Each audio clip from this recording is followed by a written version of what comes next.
Egunon Leizaola, la lealtad del viejo roble. Esta es una propuesta acerca del Lehendakari Leizaola, que lo fue durante 20 años, entre 1960 y 1980, y lo fue en tanto en cuanto, con apenas 56 años de vida, nacido en 1904 y fallecido en 1960, el mítico y legendario Lehendakari Aguirre fallece en ese mes de marzo de 1960, y en la comitiva del funeral en el País Vasco francés, un señor, en principio acusado de ser gris, sin carisma, se acerca al ataúd del Lehendakari Aguirre, posa su mano sobre la icurriña que cubre el ataúd y jura por el mandato del 7 de octubre de 1936 bajo el árbol de Guernica acerca de las instituciones surgidas del Estatuto de Autonomía, defender la legalidad y al pueblo vasco siquiera en la situación terrible del exilio. Había sido vicelehendakari con José Antonio Aguirre y había tenido una participación muy interesante en la finalización de la guerra en Bilbao, porque para los vascos la guerra termina en agosto de 1937. Es cuando nuestra guerra termina. Eso sí, en la general termina en el 1 de abril de 1939. Pero la figura de Jesús María de Leizaola es una figura mucho más interesante y poliédrica, porque, bueno, pues aquí tenemos este libro.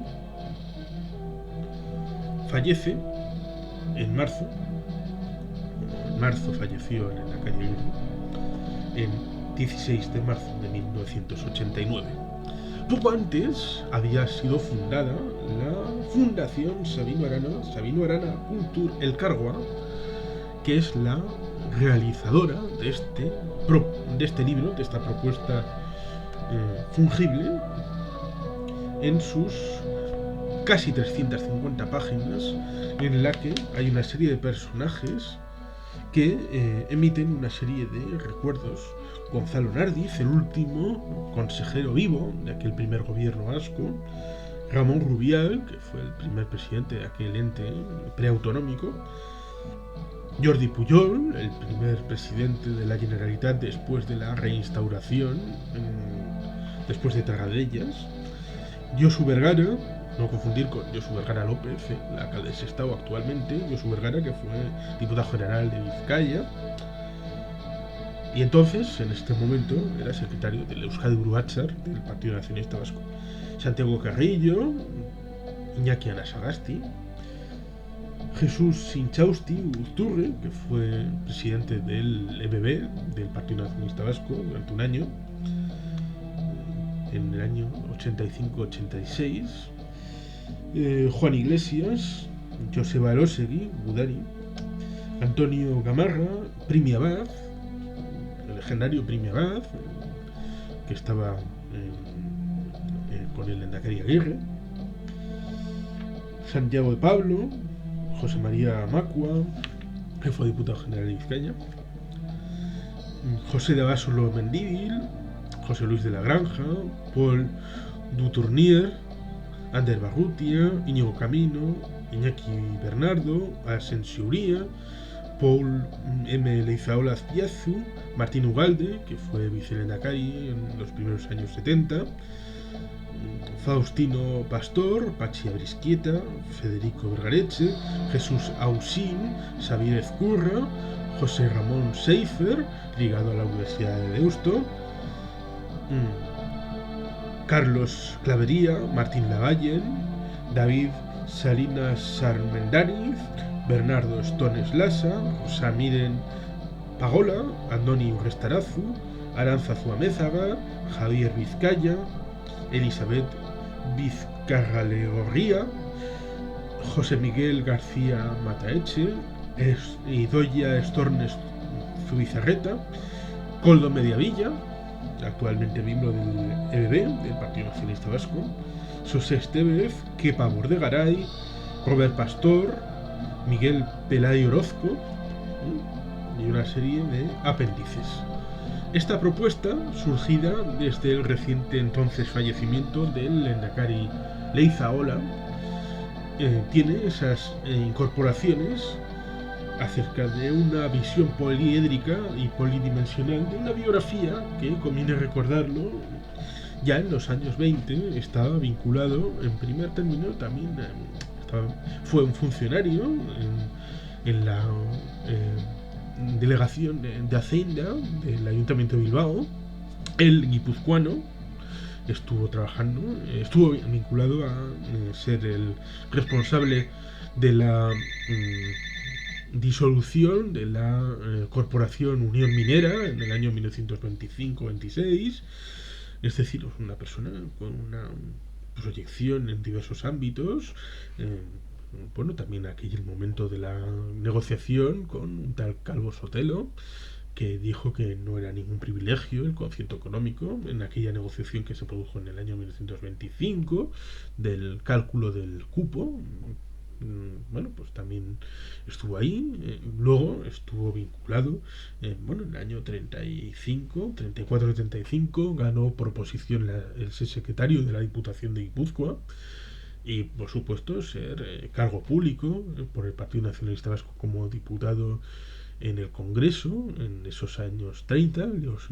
hasta el año 34-35, que dimite por el hecho de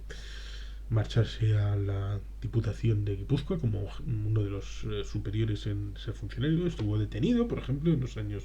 20 en una marcha por la Universidad Vasca en Guernica,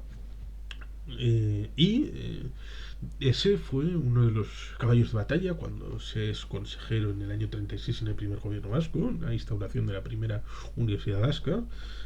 por lo menos pública. Existía la Universidad de Deusto, claro, sí, pero no había universidad pública, y ese fue uno de los caballos de batalla del señor Leizaola, que evidentemente pues se tuvo que marchar al exilio. Evitó que dinamitaran la Universidad de Deusto, porque como la evolución de los asuntos, primero prendieron fuego a Irún en septiembre del año 36, no quiso repetir ejemplaridad en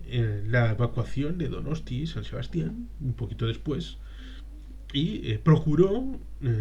que no se produjeran semejantes actitudes por los supuestos compañeros de viaje en aquella guerra civil con los supuestos amigos izquierdistas para que dinamitaran la capital de Guipúzcoa. Y semejante ejemplo es el que posteriormente se aplicará en Bilbao cuando se evacúe finalmente en julio del año 37, con la derrota y caída de la capital de Vizcaya, para que no derriben y dinamiten elementos arquitectónicos o fábricas. Digamos, en elementos arquitectónicos como por ejemplo la Universidad de Deusto, dijo con gran tino de que había elementos arquitectónicos detrás de categoría más civil, si cabe, que eran de igual envergadura y altura, o por lo menos torres, que podían ejercer el mismo sustento para francotiradores o elementos militares que lo que está adelante, con lo cual derribar el edificio que está adelante, es decir, la Universidad de Deusto, por ejemplo, era un ejercicio absolutamente inútil y simplemente servía para una destrucción, como por ejemplo se puede llegar a decir en ciertos bombardeos posteriormente en la Segunda Guerra Mundial. Por ejemplo, en Caen hicieron un favor el bombardeo a los alemanes, porque de edificios completamente bien, o por ejemplo en Montecassino, construyeron, es decir, con la deconstrucción se produce una construcción, con la destrucción se produce una creatividad horrenda, pero de transformar el entorno urbano en una ciudadela y unos escombros en los que se pueden apostar los diferentes elementos, en ese caso alemanes o italianos, en Montecassino o en Caen. Es decir, que lo único que podían conseguir es construir una serie de cascotes, no para ser de elementos defensivos, sino simplemente para, bueno, pues si hubiera una contraofensiva que no estaba planeada en el caso de Bilbao, porque no era posible, pero se habrían encontrado con que los cascotes de la Universidad de Deusto habrían sido un elemento de trinchera mucho más eficaz que la propia Universidad de Deusto, tal como está en ese julio de 1937. Simplemente, simplemente habría sido un elemento de destrucción pura y dura. Como por ejemplo, luego en Reynosa o en Asturias vemos elementos de los propios obreros que frenarán la destrucción de sus fábricas, plantas y lugares de trabajo, cosa que batallones de gudaris, que alguno de ellos, cuya mitad de los soldados eran trabajadores de aquellas plantas, frenaron, y la cúspide, la toma de decisiones, está vinculada al Lehendakari Leizaola, que veía que en el futuro una destrucción por la destrucción no tenía ningún sentido, porque el pueblo vasco debería de seguir funcionando a futuro, cosa que, por ejemplo, en el territorio soviético los trabajadores rusos también,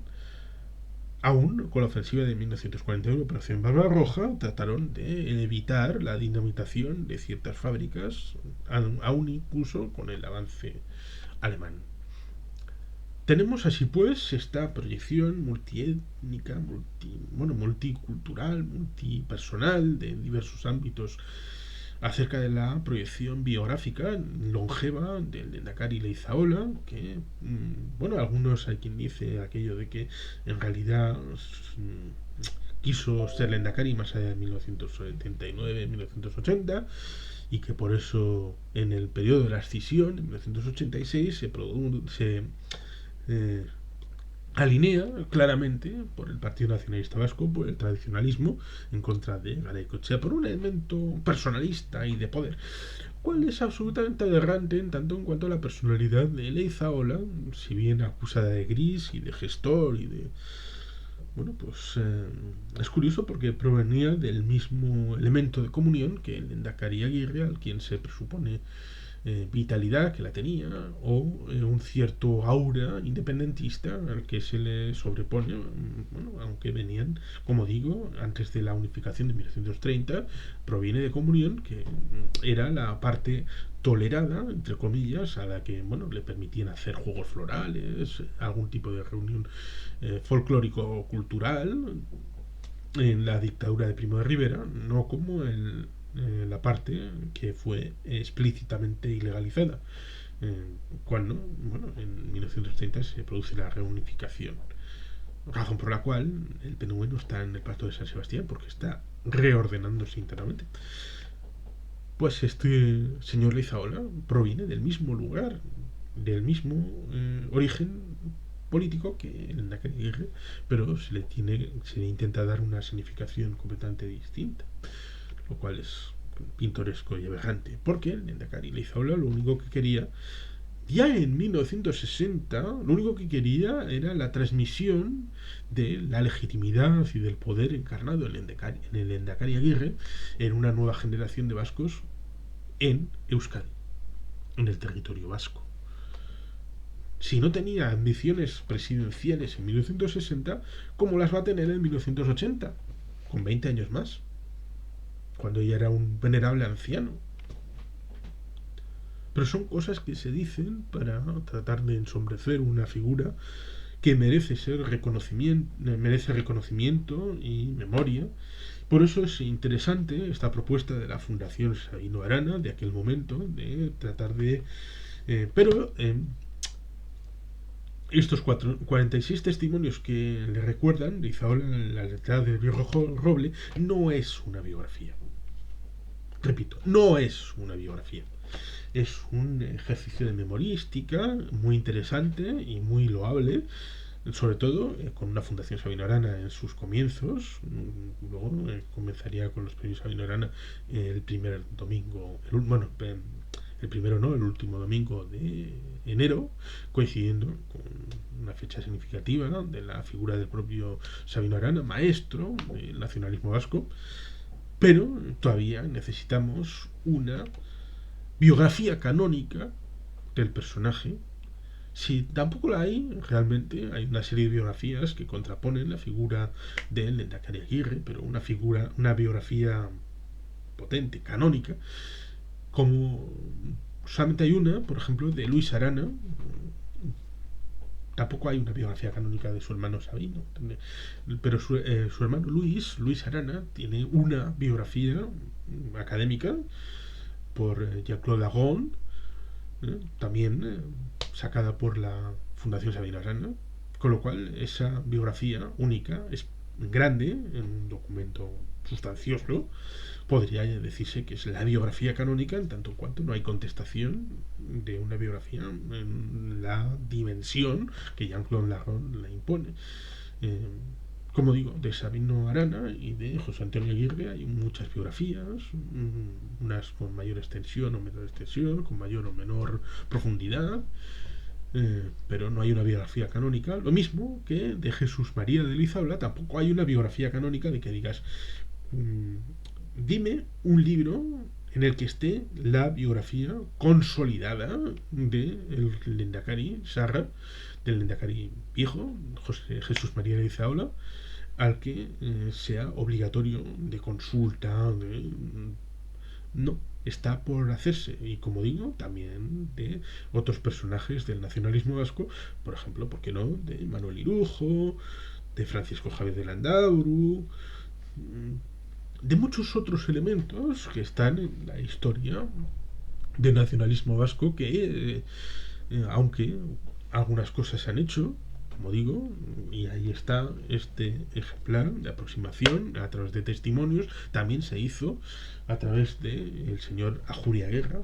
El señor Ajuriaguerra también ameritaría una biografía canónica. El problema estriba en el que tanto Jesús María de Leizaola, Ajuriaguerra, don Juan,